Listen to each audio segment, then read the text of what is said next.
কলকাতায়। কলকাতায়? নিশ্চিন্ত হয়ে কি আর থাকা যায় রে তবু?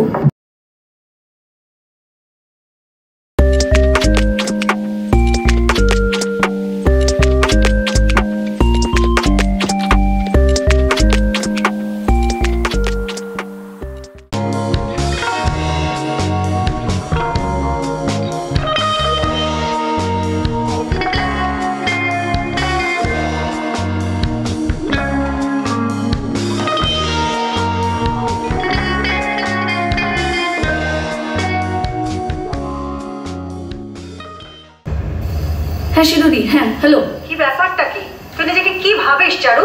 এই ওই নামটা আবার বলো না, ওটা বললেই আবার কপিরাইটে কেস খেয়ে যাবো। শার্লকটাই বেটার ছিল। আমাকে জয়দীপদা সাংঘাতিক সাহায্য করেছে, মানে প্রত্যেকটা মুহূর্তে চরিত্রটাকে প্রশ্ন করা, স্ক্রিপ্টটাকে প্রশ্ন করা, সেইটা অত চাপের মধ্যেও কেউ যদি বজায় রাখতে পারে, then you know you can trust that director. আমার খুব কিউরিয়াস লাগে এরকম একটা আইকনিক ক্যারেক্টার যেটা ফেলুদার ট্রিবিউট হিসেবেও যদি আমরা মান্যতা দিই, তোর কিরকম প্রিপারেশন ছিল প্রথম যখন জয়দীপ তোকে অ্যাপ্রোচ করে? How was your reaction and how did you prepare for such a character? I was very surprised, মানে আমাকে হঠাৎ কেনই বা এই চরিত্রের জন্য কাজ করবে, কারণ আমাকে সকলেই বলে বেশ ঠাকুমা বলছে শান্ত মিষ্টি। আই এম ভেরি গ্রেটফুল যে আমাকে, I am very grateful to click and to the entire team for trusting me with this character, কারণ সচরাচর কেউ ভাববে না এই চরিত্রটার জন্য আমাকে। কাজে আমি একটা সুযোগ পেয়েছিলাম। প্রচুর অ্যাকশন সিকোয়েন্সেস ছিল, সেটা নিয়ে আমি খুবই চাপে ছিলাম। আমি এমনিতে মারও খেয়েছি, আমি পরে শুনেছি আকাশ ভৌমিক বলেছে গিল্ড থেকে হয়তো ওর কাছে কমপ্লেইন গেছে, মার খেয়েছিল। আমি মার খাইনি একবারও, কারণ আমাদের অসাধারণ যারা মার্শাল আর্টিস্টরা এসেছিল, তাদের মধ্যে প্রাজ্ঞদা, অরুণদা, কুমারদা, তারা এতটাই ভালো যে মানে তারা, আমি বলবো শুধু না অ্যাকশনে সাহায্য করেছে তা নয়, তারা আমাকে চরিত্রের জন্য খুব ভালো একটা ইনপুট দিয়েছিল। আমাকে প্রথমেই বলেছিল তুই ছেলে হয়ে মারবার চেষ্টা করিস না, ফরগেট অ্যাবাউট দ্যাট, তুই মহিলা, to have the essence of have a feminine essence. হ্যাঁ, but you are just a female, so if you are fighting, fight like a female, so that help me with my character as well. আর বাকিটার জন্য এই চমৎকার একটা crew ছিল। আমি প্রথমেই ভুলে গেছি যে আমি গোয়েন্দা চরিত্রে পাঠ করছি। আমাকে একটা চরিত্র দিয়েছে আমার ডিরেক্টর, আমার রাইটার। আমি চেষ্টা করেছি চরিত্রটাকে যতটা সম্ভব ততটা বিশ্বাসযোগ্যভাবে ফুটিয়ে তোলার, বাকিটা অডিয়েন্স।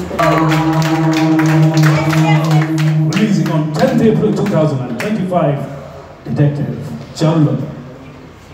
শহরে নতুন নতুন গরম পড়ছে, নতুন গোয়েন্দাও আসছে, কি বলবে? গরমে আমরা খুবই বিধ্বস্ত ঠিকই, কিন্তু তার মধ্যে নতুন কাজ আসছে, সেটা উত্তেজনা রয়েছে। খুব শীঘ্রই ক্লিকে আসতে চলেছে আমাদের নতুন সিরিজ, জয়দীপ ব্যানার্জি পরিচালনায়, ডিটেকটিভ চারুলতা। আমার সব থেকে ইন্টারেস্টিং লেগেছে যে একজন অল্প বয়সী মহিলা গোয়েন্দার জন্য, যেটা হয় না সচরাচর। আমরা গোয়েন্দা বললেই একজন মধ্যবয়স্ক পুরুষের কথা আমাদের মাথায় আসে, এবং যে ফেলুদা করবে, যে ব্যোমকেশ করবে, যে শার্লক করবে, সেখানে এটা একটা নতুন চেষ্টা বা একটা প্রচেষ্টা। যতটা সম্ভব চেষ্টা করেছি জাস্টিস করার, চরিত্রটাকে একটা চরিত্র গঠন করার চেষ্টা করেছি, আলাদা করে গোয়েন্দা গঠন করার কেউ চেষ্টা করেনি আর কি, যে একটা চরিত্র নিয়ারলি, সেটা I have tried to do justice to it. বাকিটা দর্শক সেই যে বলে ফেলুদা, ব্যোমকেশ, সেইগুলো আমরা ভেবে, তো আমরা মহিলা ডিটেকটিভটা কম দেখতেই পাই, মানে সেটা গল্পের বই আকারেই হোক কিংবা টিভির পর্দায় বা যেখানে।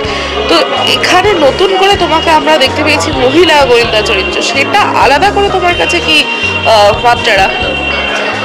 সেটা আমার কাছে খুব গুরুত্বপূর্ণ এই স্টেপটাই ইটসেলফ, যে একজন, আমরা তো দেখি না খুব একটা মহিলা চরিত্র, যেরকম বললে গোয়েন্দার ক্ষেত্রে আমরা নিতিন মাসি আমার মাথায় আসছে, কিংবা মিস মার্পল আমার মাথায় আসছে, কিন্তু খুব বেশি নাম, কিন্তু মানে on top of my head আমি কিন্তু খুব বেশি নাম মনে করতে পারছি না মহিলা চরিত্রের কাছে। সেটা একটা ব্যাগেজ থাকে যে এটা যখন খুব বেশি হয় না এবং হচ্ছে প্রথমবার, সেটাকে ভালো করে করার, এইটুকুই যা ব্যাগেজ থাকে। কিন্তু যেটা বললাম যে আলাদা করে একটা গোয়েন্দা গঠন করতে হবে, যে এটা আমি মাথা থেকে প্রথমেই কাট অফ করে দিয়েছি। আমি গোয়েন্দা ভাবিনি, আমি ভেবেছি এই একজন চরিত্র সাংঘাতিক কনফিডেন্ট, প্রচণ্ড অবজারভেন্ট, এবং আমি সেইভাবে ফুটিয়ে তোলার চেষ্টা করব। বাকিটা আমি স্ক্রিপ্টের ওপর ভরসা করেছি, পরিচালকের ওপর ভরসা করেছি। ওই যে নামটা চারুলতা, যেটা শুনলেই একটা আমরা ফিরে যাই সেই রবীন্দ্রনাথ, সেই একটা নস্টালজিয়া, একটা সাবেকিয়ানা। সেখানে দাঁড়িয়ে ডিটেকটিভ একটা অন্যরকম চরিত্র, আর বিশেষ করে এই সময় দাঁড়িয়ে মানে স্মার্ট একদম। আগে আমরা যে চারুলতা দেখেছি তার থেকে আলাদা।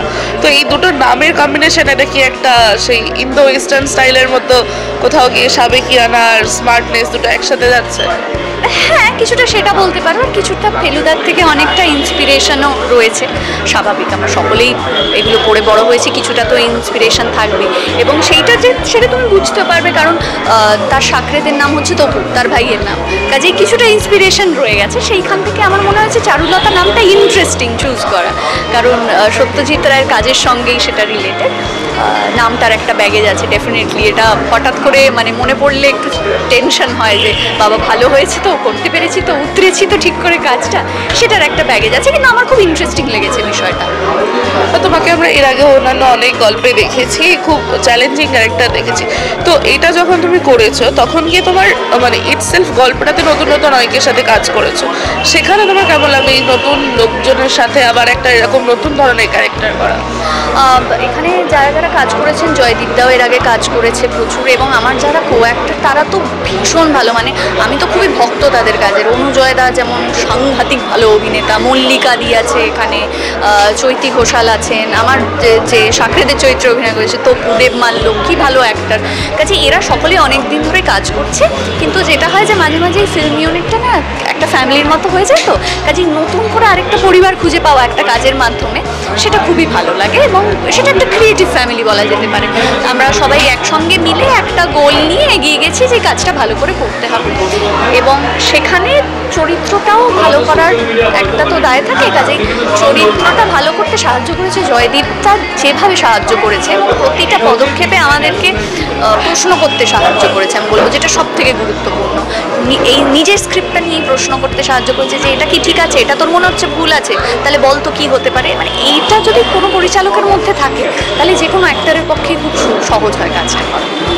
আর নিজের জীবনে মানে পার্সোনাল লাইফে কখনো এরকম কোনো গোয়েন্দাগিরি বা টুকটাক খোঁজ খবর কিছু করা হয়েছে? খোঁজ খবর না, কিন্তু হ্যাঁ, চারুর সাথে আমার একটা মিল আছে। আমরা দুজনেই সাংঘাতিক অবজারভেন্ট, কিন্তু চারুলতা গোয়েন্দা হিসেবে অবজারভেন্ট, আমি অভিনেতা হিসেবে আমার কাজটাই অবজার্ভ করা। কাজে আমরা দুজন সেই ক্ষেত্রে খুবই অবজারভেন্ট, এবং ওই একটা কোথাও ঢুকলে, একটা রুমে ঢুকলে কে কি বসে আছে তাদের মাইন্ড রিড করার একটা ন্যাচারাল টেন্ডেন্সি আছে আমার। মানে খুব এনজয় করি, সেটা ফলাও করতে পছন্দ করি না, সেটা মানে আমি নিজেই এনজয় করি আর কি। আমার অভিনেতা সত্তাকে খুব সাহায্য করে সেটা। আজকে তো ফাইনালি চারুলতার ট্রেলার লঞ্চ, দর্শকদের কি বলবে? দর্শকদেরকে বলতে চাই যে আজকে আমাদের ট্রেলার আসতে চলেছে ডিটেকটিভ চারুলতার, একটা নতুন কাজ, একটা নতুন চেষ্টা। আশা করছি আপনারা দেখবেন, ভালো মন্দ যা মনে হয় আশা করছি আমাদেরকে জানাবেন, কারণ যে কোনো কাজ নিয়ে কথা হওয়াটাই গুরুত্বপূর্ণ। এবং আমি চাইছি এটা আরও দর্শক দেখুক এবং জানাক এবং ফিডব্যাক দিক। I am really looking forward to this. Thank you.